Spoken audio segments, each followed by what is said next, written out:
There is a bottle sitting on the floor of my guest room right now with water, sugar, and yeast in it. By morning, it will have drawn in more bedbugs than any commercial trap sold at the hardware store, and it costs less than 50 cents to make. I am going to show you exactly how to build it, where to place it, and what to use alongside it so that the whole problem gets addressed, not just the bugs you can see. My name is Samuel Yoder. I farm in Lancaster County in Pennsylvania, and I have been keeping bed bugs out of this house for 30 years without a pest control contract. This is what I use and exactly how I use it. Before I walk you through building anything, I want to explain why this works. Because once you understand it, the whole method makes sense and you will use it correctly instead of making the mistakes that cause people to give up. If this is the kind of knowledge you want more of, subscribe to the channel and share video with someone who has been dealing with this. Bedbugs find you at night by following carbon dioxide. Every person breathing in a quiet room at night is exhaling a steady stream of it, and bedbugs can track that gas across a room to find a host. They are also sensitive to heat, which is why they congregate near sleeping areas rather than anywhere else in the house. If you create something that produces carbon dioxide in a location away from where you are sleeping, the bugs will move toward that source instead of toward you, and if the trap is built correctly, they will not be able to get back out. Yeast fermenting in sugar and warm water produces carbon dioxide. This is the same process that makes bread rise and that makes beer ferment. When you mix those three ingredients together in the right proportions and at the right temperature, the yeast begins consuming the sugar and releasing carbon dioxide as a byproduct. That gas rises out of the bottle and spreads through the room, and a bedbug detecting it will follow it toward the source. Rutgers University published research on exactly this trap design in the Journal of Economic Entomology, and the researchers found it captured more than twice the number of bedbugs as passive traps with no lure. This is not guesswork. The chemistry behind it is documented. The materials are straightforward and available at any grocery or hardware store. You need an empty plastic bottle. Any size will work, but a 2-liter bottle gives you the most room for the mixture. You need a plastic container or bowl, something wide and shallow, like a mixing bowl or a large food storage container. You need granulated white sugar, dry active yeast, and lukewarm water. You also need masking tape or any rough surface tape, and baby powder or talcum powder.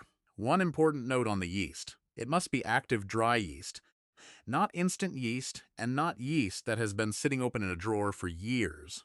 Active dry yeast is what produces the fermentation reaction you need. If the yeast is dead or wrong type, the trap will not generate carbon dioxide and it will not work. Buy a fresh packet. Start with the bottle and the water. The water temperature matters more than most people realize. Yeast activates best in warm water, around 100 degrees Fahrenheit, which feels warm to the touch but does not burn. Water that is too hot kills the yeast before it starts fermenting. Water that is too cold keeps the yeast dormant and the reaction never starts. Fill the bottle to about 2/3 of its capacity, which leaves room for the mixture to expand once fermentation begins. If you fill it all the way to the top, the foam from the reaction will push out the opening and make a mess. Add 2 to 3 spoonfuls of granulated sugar and 1 full packet of active, dry yeast. Do not shake the bottle hard to mix it. Shaking aggressively damages the yeast and reduces how well it ferments. Swirl the bottle gently until the sugar and yeast are combined with the water. Within 10 to 15 minutes, you should see the mixture beginning to react, small bubbles forming, and the liquid starting to move slightly at the bottom. That is fermentation beginning, and that is what you want. The mixture will produce carbon dioxide steadily for 6 to 8 hours before the fermentation slows down. Now take the wide, shallow bowl and wrap the entire outside of it with masking tape, from the bottom all the way to the top rim. Go all the way around and do not leave any gaps. The reason for this is that the outside of most plastic or metal bowls is smooth, and bedbugs have difficulty climbing smooth vertical surfaces. The tape gives them a rough surface to grip, so they can actually climb up the outside of the bowl and reach the opening. If the outside is too slick, they will circle the base and never get in, and the trap will not catch anything. Once the outside is taped, take your baby powder or talcum powder and coat the inside walls of the bowl generously. Use a small brush or a folded piece of cloth to spread it evenly along all the interior surfaces. The powder is there because the inside of the bowl needs to be the opposite of the outside. You want the inside to be as slick as possible so that a bed bug that falls in cannot get a grip on the wall and cannot climb back out. The powder creates that slick surface. Coat it thoroughly and make sure no tape or rough surface is exposed on the inside. Remove the cap from your bottle and set the open bottle in the center of the bowl. The carbon dioxide produced by the fermenting mixture will rise out of the bottle opening and flow down into the bowl around it, collecting at the bottom of the bowl because carbon dioxide is heavier than air. A bed bug climbing up the outside of the taped bowl, drawn by the CO2 signal, will reach the rim, fall or step into the bowl, and find itself in a pool of carbon dioxide with no oxygen and no grip on the walls to climb back out. That is the complete trap. Total cost is under $1 per night of use. Placement determines whether this trap works or sits there doing nothing, and most people who report that it did not work for them placed it incorrectly. The trap works best in a room with no competing carbon dioxide sources. When a person is breathing in the room, the CO2 from their breath is many times greater than what the trap produces, and it overwhelms the lure. The bed bugs follow the stronger signal, which is you, and ignore the trap. This means the trap works best when the room is unoccupied. During the day while you are in other parts of the house, or at night in rooms adjacent to where you are sleeping. If you are treating the bedroom where you sleep, set the trap during the day and remove it at night, or set it in the room and close the door while you sleep in another room for the duration of the treatment. Leaving it running in the same room while you are sleeping will reduce its effectiveness significantly because your breathing is simply a stronger signal. Place the trap as close to the suspected infestation area as possible. Bedbugs spend most of their time within 8 feet of where their host sleeps, clustered in the headboard area, along the mattress seams, inside the box spring, and in cracks in the bed frame. Set the trap on the floor near the head of the bed or along the wall where the bed sits.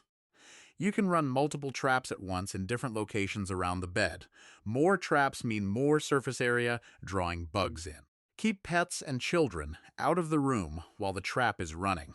The CO2 pool in the bowl is not dangerous to a person who leans over it for a moment, but you do not want an animal drinking the yeast mixture or disturbing the setup.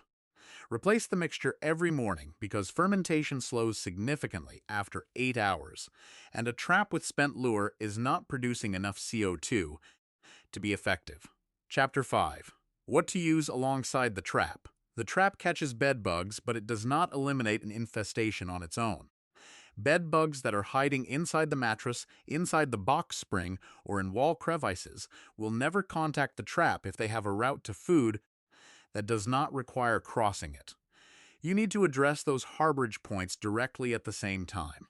For immediate contact killing of any bed bugs you can see, 91% isopropyl rubbing alcohol in a spray bottle works on contact. Spray directly onto any bed bug you can identify and it will kill it within seconds. The limitation is that alcohol has no residual effect. Once it dries, it provides no further protection, so you have to hit each bug directly.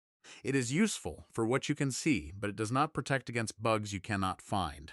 For the mattress, box spring, and bed frame, food-grade diatomaceous earth is the natural option that provides residual killing power.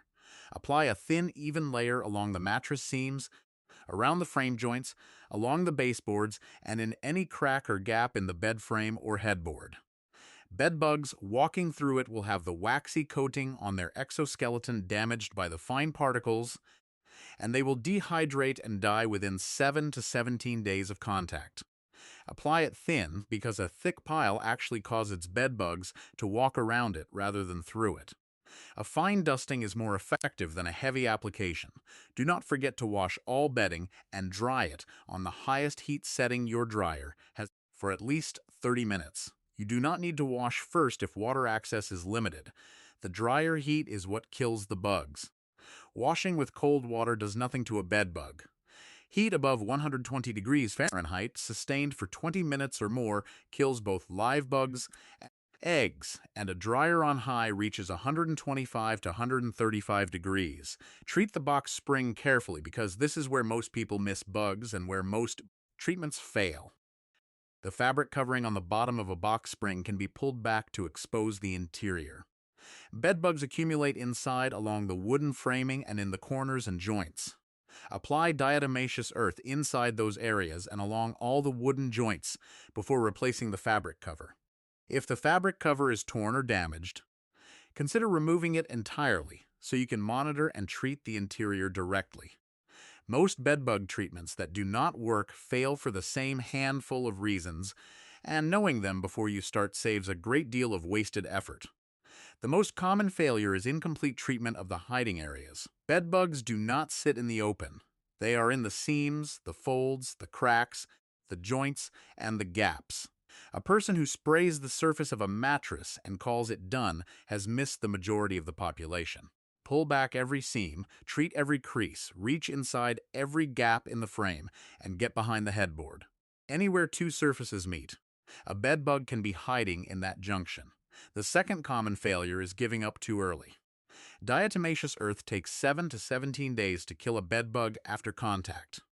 Eggs hatch in 6 to 10 days, and the newly hatched nymphs are not killed by residue that was applied before they hatched. This means a single treatment is almost never sufficient. You need to maintain the treatment consistently for at least 4 weeks to cover the full reproduction cycle. Run the trap every day. Reapply the diatomaceous earth every 7 days. Continue checking the mattress seams and box spring weekly. The third failure is not removing competing carbon dioxide while the trap is running. Leave the room. Close the door. Come back in the morning to check results. The trap cannot compete with a breathing person. That is the complete system. Build the trap with water, yeast, and sugar in a taped bowl with powdered walls, and run it daily in unoccupied rooms near the suspected infestation.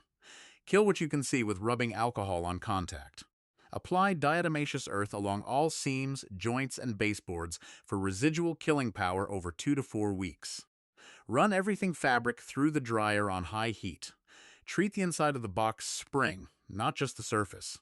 Check the interceptors and the trap daily to monitor progress. None of this is complicated. It requires attention and consistency over several weeks, not a single heroic treatment followed by hoping for the best. The people who fail at this are the ones who apply one thing once and expect the problem to resolve. The people who succeed are the ones who run the full system every day until the evidence tells them it is working. If this helped you, share it with someone who is dealing with this problem right now. Give the video a like so more people can find it, and subscribe to the channel for more practical knowledge like this. I answer questions in the comments when I can. Until next time, keep the trap running and the room empty while it works.